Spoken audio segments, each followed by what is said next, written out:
So hello students, welcome back to your favourite channel Padhte Raho. और जब भी आप इस चैनल पर आते हो तो आपके मन में कोई ना कोई क्यूरियोसिटी होती है या फिर कोई क्वेश्चन होता है। अगर आप परेशान होते हो तो भी आपको ये लगता है कि अगर आप पढ़ते रहो के इस चैनल पर आओगे तो आपको उसका सॉल्यूशन मिलेगा ही मिलेगा। तो आपकी अली डिमांड पर हम यहां पर लेकर के आ गए हैं आपके लिए मैथ्स की वीडियोस। और अब अगर हम आए हैं तो यहां से हमारी जिम्मेदारी बनती है कि हम आपको 80 आउट ऑफ 80 स्कोर तक कैसे पहुंचाएं। और उसके लिए आप स्क्रीन पर भी देख पा रहे होंगे हमने यहां पर आपके लिए टॉप 5 टॉपिक्स चूज करे हुए हैं। अब ये क्यों करे हैं, इसका रीजन क्या है? सो डियर स्टूडेंट्स, मन में क्या होता है, बहुत सारे बच्चे ऐसे होते हैं जो कंसिस्टेंटली पढ़ाई तो करते रहते हैं लेकिन लास्ट में यानी एंड मंथ ऑफ नवंबर की अगर हम बात करें तो भी उनके मन में बहुत सारे ऐसे डाउट्स रह जाते हैं कि सर ऐसे कौन से टॉपिक्स हैं जिन्हें क्लियर करके हम बिल्कुल फाइनल टर्म तक जा सकते हैं या फिर हम अपने स्कोर को बूस्ट कर सकते हैं। तो यहां पर आपके लिए ये 5 मेजर इंपॉर्टेंट टॉपिक्स हैं जिन्हें बिल्कुल भी स्किप आपको करना ही नहीं है। और अगर आपने 5 टॉपिक्स अच्छे से तैयार कर लिए, कंप्लीट कर लिए, तो कोई माई का लाल ऐसा नहीं है जो आपको फुल ऑफ फुल स्कोर करने से रोक सके। तो चलिए आइए देखते हैं कि इन 5 टॉपिक्स में कौन कौन से ऐसे टॉपिक्स हैं। अब यहां पर मैं आपको सबसे अच्छी बात बता दूं, किसी भी टाइप का लोड मन में मत रखिएगा, ठीक है? बहुत आराम से पढ़िए। सबसे पहला जो टॉपिक आता है ना वो आता है मेंसुरेशन का। जो फर्स्ट टॉपिक आता है वो आता है मेंसुरेशन का। मेंसुरेशन एक ऐसा टॉपिक है जहां से आपको 10 to 12 मार्क्स का आपके एग्जाम में देखने को मिलेगा। अब अगर 12 मार्क्स का आपको आपके एग्जाम में देखने को मिलेगा तो इससे कौन कौन से टॉपिक से कुछ क्वेश्चन बनते हैं, तो आइए ये भी जानते हैं। अगर हम मेंसुरेशन की बात करते हैं तो मेंसुरेशन चैप्टर में आपके लिए क्वेश्चन बनते हैं area related to sector and segment से and then volume and surface area से। अब इनमें किस टाइप के क्वेश्चंस आते हैं, यहां पर क्लियरली आपको दिखाई दे रहा है कि सेक्टर एंड सेगमेंट। तो क्वेश्चन किसका आएगा? सेक्टर का आएगा। किसका आएगा? सेगमेंट का आएगा। वॉल्यूम एंड सरफेस एरिया की अगर अपन बात करते हैं सो स्टूडेंट्स क्या होगा, वॉल्यूम एंड सरफेस एरिया जो क्लास 9th में आप पढ़ के आए हो उसमें आपने पढ़े इंडिविजुअल फिगर्स। आपने क्यूब पढ़ा होगा, क्यूबॉइड पढ़ा होगा, सिलेंडर पढ़ा होगा, कोन पढ़ा होगा। फ्रस्टम डिलीटेड है, फ्रस्टम आपको पढ़नी भी नहीं है क्योंकि कई बार बच्चे परेशान होते हैं कि सर फ्रस्टम है, फ्रस्टम के फॉर्मूले में हमें डाउट होता है, उसकी कैलकुलेशन में डाउट होता है। तो फर्स्ट ऑफ ऑल मैं आपको बता दूं कि देखो कैलकुलेशन मेंसुरेशन में बहुत मायने रखती है। और अगर कैलकुलेशन आपकी बिल्कुल एक्यूरेट होगी तो आप मेंसुरेशन, ये फॉर्मूला बेस्ड चैप्टर होता है और इजीली आप इसमें मार्क्स गेन कर सकते हो। यहां से लॉन्ग क्वेश्चन भी बनने वाला है, शॉर्ट क्वेश्चन भी बनने वाला है, केस स्टडी भी बनती है। तो आप समझो कितना इंपॉर्टेंट होने वाला है आपके लिए। अब आइए जानते हैं कि यहां से आपको क्या क्या मेजर चीजें कवर अप करनी है। यहां से मेजर चीजें जो आपको कवर अप करनी है वो है, देखिए यहां पर सेक्टर की अगर बात की जाए तो सेक्टर की बात आप ऑलरेडी जानते होंगे, लेकिन फिर भी यहां से अगर एज अ रिवीजन हम देखें तो सेक्टर की कंडीशन में आपको फॉर्मूला कौन सा गिवन है? सेक्टर की कंडीशन में आपको फॉर्मूला गिवन है area of sector. Area of sector क्या होगा आपके लिए? Area of sector, area of sector हो जाएगा theta upon 360 multiplied by pi r square. अब ये सेक्टर है क्या, जरा ये भी जान लो। अगर आप क्या करते हो, बर्थडे तो मनाते ही है ना सारे लोग, और अगर आप बर्थडे मनाते हो तो ये आपका रहा केक। अब इस केक का ये हो गया सेंटर। अब इस सेंटर से अगर आपके रेडियस को ऐसे कट कर दिया जाए तो ये जो पार्ट बन रहा है ना, ये जो दिख रहा है, यही है आपके लिए क्या? सेक्टर। अगर यहीं पर आपसे पूछ लिया जाए कि ये जो लेंथ ऑफ आर्क है ये क्या होगी, तो लेंथ ऑफ आर्क किसका पार्ट है? सर्कमफरेंस का पार्ट है। किसका पार्ट है? सर्कमफरेंस का पार्ट है। और सर्कमफरेंस कहां से आती है? 2 पाई आर से आती है। लेकिन आपको फाइंड करनी है किसी एक पार्टिकुलर एंगल थीटा की। किसकी फाइंड करनी है? पार्टिकुलर एंगल थीटा की। तो यहां पर क्या हो जाएगा, अगर आपको लेंथ ऑफ आर्क फाइंड करना हो, लेंथ ऑफ आर्क, तो उसके लिए थीटा पार्टिकुलर एंगल पे फाइंड कर रहे हो, 360 कंप्लीट एंगल होता है, इनटू पूरा का पूरा आपका कहां से आता है? 2 पाई आर से। तो पार्टिकुलर एंगल का कहां से आएगा? Theta into 360 multiplied by 2 pi r से। अगर हम बात करते हैं सेगमेंट की, ठीक है, अगर हम सेगमेंट की बात करते हैं, अब हमने क्या किया, ये सर्कल लिया और इस सर्कल को हमने किसी भी कॉर्ड के थ्रू डिवाइड कर दिया। अब आप यहां पर 2 पार्ट्स ऑफ सर्कल देख पा रहे होंगे। यहां पर ये जो पार्ट है यही है आपके लिए सेगमेंट। ये क्या है? आपके लिए सेगमेंट है। और कहां से आएगा? सेगमेंट का अगर आपको एरिया फाइंड करना हो तो सेक्टर तो पहले ही मिल रहा है और सेक्टर में आपको क्या करना है? ट्राइंगल का एरिया सब्ट्रैक्ट कर देना है, माइनस कर देना है, ठीक है। तो सेगमेंट तो बहुत इजी है, उसी का पार्ट ही है। अगर आपने सेक्टर सीख लिया है तो सेगमेंट में बिल्कुल भी आपको परेशानी या प्रॉब्लम होने वाली चीजें नहीं है, ठीक है। और मजे से पढ़िए, ठीक है, मैथ्स को लोड लेके मना पढ़िए। किसी महान आदमी ने एक बार कहा था, what we learn with pleasure we never forget. जो भी हम मजे के साथ काम करते हैं या सीखते हैं उसे हम कभी भी नहीं भूलते हैं। तो आपको भी मैथ्स को इसी तरह से बनाना है कि आपकी डेली लाइफ में कैसे वो एंटर कर जाए। अब हम बात करते हैं अगर नॉर्मली कॉम्बिनेशन ऑफ फिगर्स की। कॉम्बिनेशन ऑफ फिगर्स कहां देखने को मिलेगा? वॉल्यूम एंड सरफेस एरिया में। हो सकता है कि आपसे बोल दिया जाए कि आपके पास एक सिलेंडर है, अब ये आपको सिलेंडर दे दिया गया। अब सिलेंडर में आपको हो सकता है हेमिस्फेरिकल कैविटी कट कर ली जाए, या फिर कोनिकल कैविटी कट कर ली जाए, या फिर हो सकता है हेमिस्फेरिकल टेंट हो, हेमिस्फेरिकल टेंट हो ऊपर से, नीचे सिलेंड्रिकल हो, या कोनिकल दे दिया जाए। तो ऐसे फिगर्स आपको देखने को मिलेंगे और फॉर्मूला बेस्ड चैप्टर है। अब बच्चों को ये प्रॉब्लम आती है, सर फॉर्मूले नहीं लर्न होते। तो फॉर्मूले लर्न ना होने का रीजन है कि आप प्रैक्टिस नहीं करते हो। अगर आप सारे के सारे फॉर्मूले के 5 6 क्वेश्चंस लगा लो तो फॉर्मूले आपके फिंगर टिप्स पे आ जाएंगे। चलिए नेक्स्ट टॉपिक की बात करते हैं। अगर हम नेक्स्ट टॉपिक पे चलते हैं तो नेक्स्ट टॉपिक है ट्रिग्नोमेट्री। भैया ट्रिग्नोमेट्री एक ऐसा टॉपिक है जो पढ़ाते टाइम या पहले से ही आपको पता था कि ट्रिग्नोमेट्री क्लास 10th में आने वाला है और ट्रिग्नोमेट्री इंपॉर्टेंट है बहुत ज्यादा। तो ट्रिग्नोमेट्री से भी आपको 10 to 12 मार्क्स का क्वेश्चन तो देखने को मिलेगा ही मिलेगा। लॉन्ग क्वेश्चन भी बनता है, शॉर्ट क्वेश्चन भी बनता है, एमसीक्यू में भी पूछ लेते हैं, असर्शन रीजन भी बनने लगे हैं इसके। असर्शन रीजन में क्या पूछ सकता है? अब जैसे आपसे पूछ लिया जाए कि 5/3 साइन थीटा की वैल्यू हो सकती है या नहीं हो सकती है, तो साइन थीटा कहां एग्जिस्ट करता है? -1 to +1, यानी -1 से +1, इसके बीच में ही उसकी वैल्यूज हो सकती हैं। और अगर हम 5/3 देखें तो ये तो मोर देन 1 हो गया, पॉसिबल ही नहीं है, ठीक है। तो ऐसे क्वेश्चंस भी आपसे पूछे जाते हैं। अगर ट्रिग्नोमेट्री का हम वेटेज देखें तो ट्रिग्नोमेट्री के वेटेज के लिए हमें 3 चैप्टर्स को कवर अप करना होगा। कौन कौन से चैप्टर्स हैं ये? फर्स्ट चैप्टर है ट्रिग्नोमेट्रिक रेशियोज, सेकंड चैप्टर है सम एप्लीकेशंस ऑफ ट्रिग्नोमेट्री, जहां पर आपको प्रूविंग वाले क्वेश्चन जिनमें आप फंसते हो, है ना, ये टॉपिक पढ़ना है। थर्ड पढ़ना है हाइट एंड डिस्टेंस, जिसमें angle of elevation, angle of depression. लेकिन एलिवेशन डिप्रेशन से ज्यादा अब आजकल क्या करते हैं, आज जब पेपर बनाते हैं ना तो वो इसमें स्पीड टाइम डिस्टेंस भी डाल देते हैं। फॉर एग्जांपल जैसे उन्होंने बोल दिया कि आपके पास कोई टॉर है, वर्टिकल टॉर है, और उस टॉर के ऊपर से कोई एक आदमी है जो ऑब्जर्व कर रहा है किसी कार को। चलिए फिगर के साथ देखते हैं इस क्वेश्चन को, ठीक है। तो आपने ये समझ लिया कि ट्रिग्नोमेट्रिक रेशियोज अपने को ये चैप्टर कवर करना है, जिसमें हम लोग पंडित बद्री प्रसाद या पाकिस्तान भूखा प्यासा, हिंदुस्तान हरा भरा, ये सारी चीजें कवर अप करते हैं। सम एप्लीकेशंस ऑफ ट्रिग्नोमेट्री, जहां पर हमें आइडेंटिटीज का यूज करना होता है, प्रूविंग्स करनी होती हैं। थर्ड हाइट एंड डिस्टेंस, जहां पर अपने को क्या करना होता है, हाइट एंड डिस्टेंस में रेशियोज लगा के क्वांटिटीज फाइंड करनी होती हैं। यहां पर सबसे पहले रेशियोज की बात करते हैं। तो रेशियोज की बात जब हम करेंगे तो हमें पता है कि यहां पर हमारे पास sine theta, cos theta, tan theta, cot theta, sec theta and cosec theta, ये 6 ट्रिग्नोमेट्रिक रेशियोज हैं जिनके बारे में हमें पढ़ना है। अब अगर हम यहीं से बात करते हैं तो हमारे लिए फॉर्मूला अभी आपको बताया गया, पाकिस्तान भूखा प्यासा, हिंदुस्तान हरा भरा, और वर्ल्ड कप तो चल ही रहा है, उसमें भी ये साफ साफ जाहिर होता है कि जो पाकिस्तान है वो भूखा प्यासा है और हिंदुस्तान बहुत हरा भरा है। आज तो श्रीलंका का मैच आपने देखा ही होगा।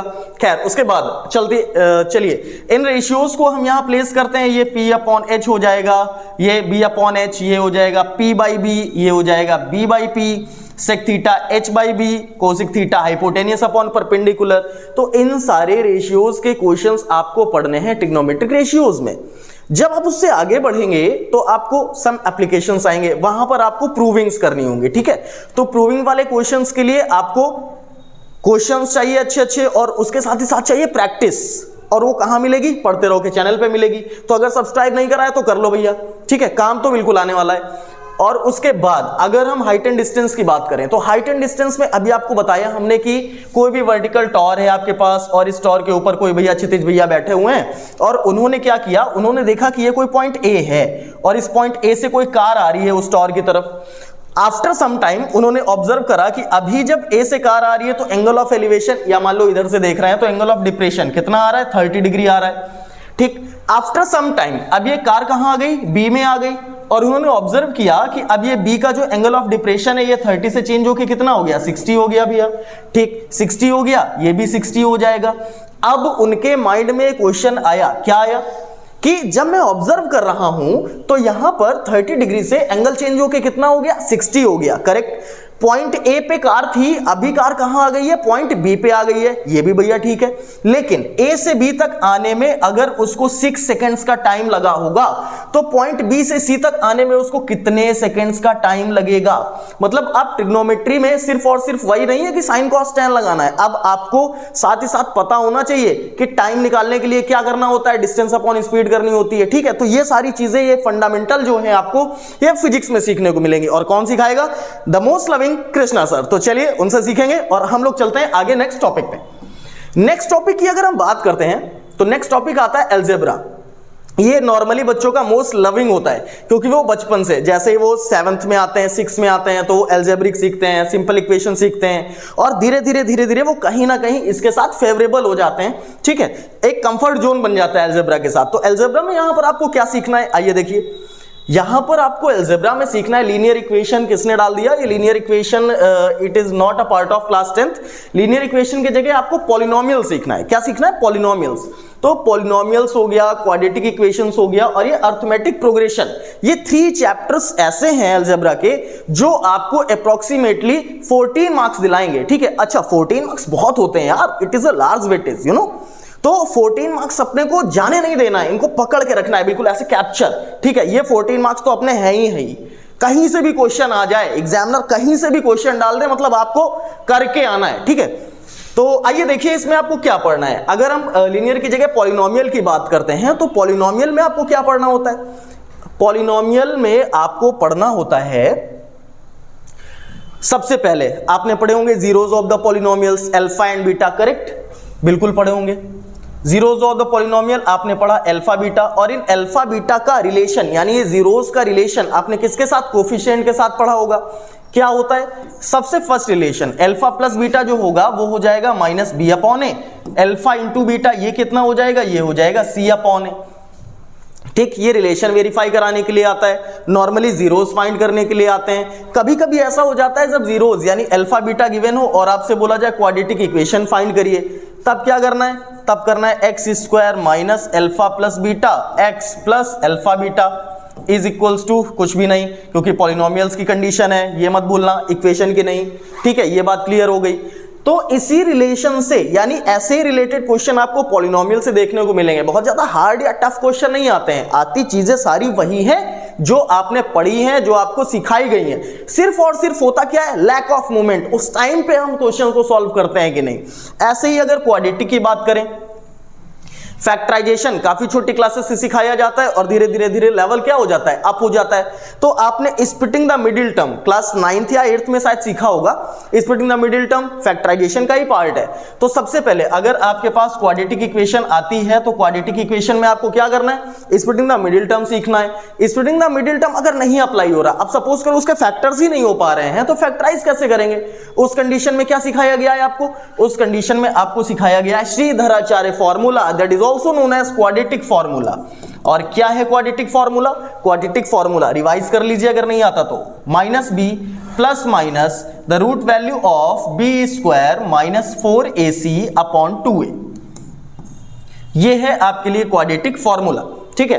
अच्छा इसके अलावा क्या पूछ सकता है, इसके अलावा नेचर ऑफ रूट्स के क्वेश्चन आते हैं। For example nature of roots के लिए आप क्या फाइंड करते हो, डी फाइंड करते हो। डी क्या है, ये जो बी स्क्वायर माइनस 4ac दिखाई दे रहा है आपको, दैट इज डिस्क्रिमिनेंट डी। तो डी क्या होगा, डी इज ग्रेटर देन 0, ये कंडीशन आने वाली है, ठीक है। सेकंड कंडीशन क्या हो सकती है, जब डी ग्रेटर देन 0 हो सकता है तो डी इज इक्वल्स टू भी तो 0 हो सकता है, बिल्कुल हो सकता है। और क्या पॉसिबिलिटीज है, और पॉसिबिलिटीज ये हैं कि डी हमारा लेस देन 0 भी हो सकता है, greater than 0, less than 0, is equals to 0। तो यहां क्या होने वाला है, यहां क्या होने वाला है, यहां क्या होने वाला है, सारी बातें आपको बताई गई हैं और आपको पता भी है, ठीक। और ये सारी बातें रिवीजन में भी हम लोग कवर अप करते हुए चलेंगे, ठीक। इसके अलावा अब बचता है अरिथमेटिक प्रोग्रेशन का पार्ट। तो एपी फॉर्मूला बेस्ड चैप्टर है, nth टर्म या सम ऑफ nth टर्म, यही सारे के सारे फॉर्मूले इसमें यूज करने हैं। an का फॉर्मूला, sn का फॉर्मूला, sn के 2 फॉर्मूले होते हैं, एक जब लास्ट टर्म गिवन हो, सेकंड जब कॉमन डिफरेंस गिवन हो। तो ऐसे करके आपको ये सारे के सारे टॉपिक्स क्या करने हैं, कवर करने हैं, ठीक है। यहां से आपका वेटेज बिल्कुल आपको आपके मार्क्स मिल जाएंगे। उसके बाद अगर हम बात करें उसके बाद जो टॉपिक हमने लिया हुआ है वो लिया हुआ है स्टैटिक्स। देखिए यहां स्टैटिक्स लिखा है, लेकिन आपको स्टैटिक्स के साथ साथ कभी भी आप जब इंडिया का मैप देखते हो ना तो श्रीलंका साथ में होता है उसके, तो उसी तरीके से यहां पर भी स्टैटिक्स के साथ आपको क्या लेना है, प्रोबेबिलिटी। बिल्कुल करेक्ट, माइंड तो हमारा आपका मैच करता है। चलिए स्टैटिक्स के साथ आपको प्रोबेबिलिटी भी लेके चलना है और यहां पर ये चैप्टर मेंशन भी किया गया है।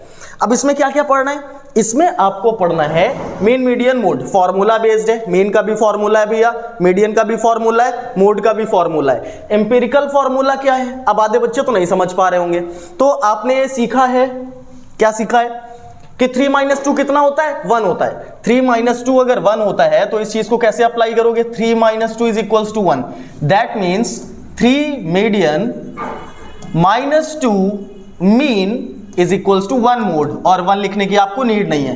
तो इस रिलेशन के क्वेश्चन भी आप पूछे जाते हैं, तो आपको ये रिलेशन भी याद रखना है, that relation is known as empirical formula. उसके बाद प्रोबेबिलिटी की बात करते हैं, तो प्रोबेबिलिटी की जब हम बात करेंगे, देखिए मीन, अगर आपको क्वेश्चन में मीन आए, मीडियन आए, मोड आए, ये सारी के सारे तो आपके फॉर्मूले बेस्ड हो गए। इसके अलावा एम्पिरिकल फॉर्मूले की बात भी कर रही, लेकिन अगर आप प्रोबेबिलिटी की बात करोगे, किसकी बात करोगे, प्रोबेबिलिटी की, तो प्रोबेबिलिटी में माय डियर स्टूडेंट्स क्या क्या पढ़ना है, ज्यादा कुछ नहीं, आपको कॉइन्स के क्वेश्चन लेके चलने हैं। अच्छा, कॉइन्स में आउटकम्स कैसे, सिंगल कॉइन होगा 2 आउटकम्स होंगे, 2 कॉइन्स होंगे 4 आउटकम्स होंगे, 3 कॉइन्स होंगे 8 आउटकम्स होंगे, मतलब 2 का मल्टीप्लाई उतने टाइम्स, 2 कॉइन्स 2 × 2 4, 3 कॉइन्स 2 × 2 × 2 8, ऐसे ही जैसे जैसे नंबर ऑफ कॉइन्स बढ़ाने हैं वैसे ही एक 2 का मल्टीप्लाई कर देना है। इसके अलावा डाइस, आपने लूडो तो सभी ने खेला होगा, तो लूडो खेलने में आप एक नंबर क्यूब का यूज करते हो, 1 2 3 4 5 6 जिसमें नंबर्स होते हैं, that number cube is known as dice, और उसका भी क्वेश्चन बनता है, वहां पर भी टोटल 36 आउटकम्स होते हैं। इसके अलावा क्या हो सकता है, इसके अलावा होता है कार्ड्स, इसके अलावा होता है स्टूडेंट्स कार्ड्स। कार्ड्स टोटल कितने होते हैं, 52 कार्ड्स में। हो सकता है कि आपको कंफ्यूजन हो, क्योंकि मोस्टली हम और आप तो दूर रहते हैं इन सब चीजों से, तो कार्ड्स के बारे में मैं आपको बता दूंगा और प्रीवियस वीडियोस में भी आपको मिल जाएगा, और जो आगे हम रिवीजन क्लासेस करेंगे ना उसमें भी कार्ड्स की एक स्पेशल वीडियो में डाल दूंगा, जिसमें ईच एंड एवरी कार्ड के बारे में आपको बताया जाएगा। ठीक, तो कॉइन्स के क्वेश्चन आ सकते हैं, डाइस के आ सकते हैं, कार्ड्स के आ सकते हैं, और इसके अलावा अगर एग्जामिनर का आपके साथ खेलने का मन है तो हो सकता है कि एक डब्बा ले ले या बैग ले ले, उसमें कुछ ब्लू बॉल्स डाल दी, व्हाइट बॉल्स डाल दी, ब्लैक बॉल्स डाल दी, और आपसे उससे रिलेटेड कुछ क्वेश्चंस प्रोबेबिलिटी के पूछ लिए गए। ठीक, तो ये टॉपिक्स आपको कवर अप करने। उसके बाद 5th नंबर पे हमने रखा है ज्योमेट्री। ज्योमेट्री में आते हैं ट्राइंगल्स एंड सर्कल्स। ठीक है, ट्राइंगल्स की अगर हम बात करें, देखिए ज्योमेट्री में, ज्योमेट्री का पोर्शन बच्चों को अगर हम फर्स्ट में पढ़ा दें या फर्स्ट नंबर पे रखते हैं तो आपको ये लगता है सर टफ है, हो नहीं पा रहा है, या मन नहीं करता है करने का, इसलिए हमने लास्ट में रखा है कि जब आप 1 2 3 4 ये 4 टॉपिक्स को अच्छे से कवर कर लोगे ना, तो ज्योमेट्री का आधा पोर्शन तो आपका पहले से ही कवर हो जाएगा, और उसके बाद जो बचा वो हम मेहनत से कर लेंगे। तो इसमें आपको ये 2 टॉपिक्स कंप्लीट करने हैं। अब ट्राइंगल की अगर हम बात करें तो ट्राइंगल में क्या पढ़ना है आपको, आपने बीपीटी ऑलरेडी पढ़ रखी है। ठीक है, बीपीटी पढ़ रखी है। बीपीटी में क्या आता है, यही कि आपके पास एक ट्राइंगल है और उस ट्राइंगल में आपने क्या किया, थर्ड साइड के पैरेलल कोई साइड ड्रॉ कर दी। अब आजकल एग्जाम में क्वेश्चन क्या पूछता है, एग्जाम में क्वेश्चन पूछ लेता है डायरेक्टली प्रूव बीपीटी। बीपीटी यानी थेल्स थ्योरम। ठीक है, डायरेक्टली आपको बेसिक प्रोपोर्शनैलिटी थ्योरम की क्या करनी है, प्रूविंग करनी है। एंगल बाइसेक्टर थ्योरम की प्रूविंग कभी नहीं पूछता है, लेकिन उसका एप्लीकेशन पूछा जा सकता है। Angle bisector theorem, for example this is triangle ABC, angle B is bisected by BD into 2 equal parts, then यहां पर AB एंड BC का जो रेशियो होगा वो AD एंड DC के इक्वल होगा। ठीक, तो थेल्स थ्योरम यानी बीपीटी का क्वेश्चन आ सकता है, एंगल बाइसेक्टर थ्योरम का क्वेश्चन आ सकता है, मिड पॉइंट भी आपको पढ़ के जानी है। ठीक है, मिड पॉइंट के भी क्वेश्चंस आपसे बनते हैं।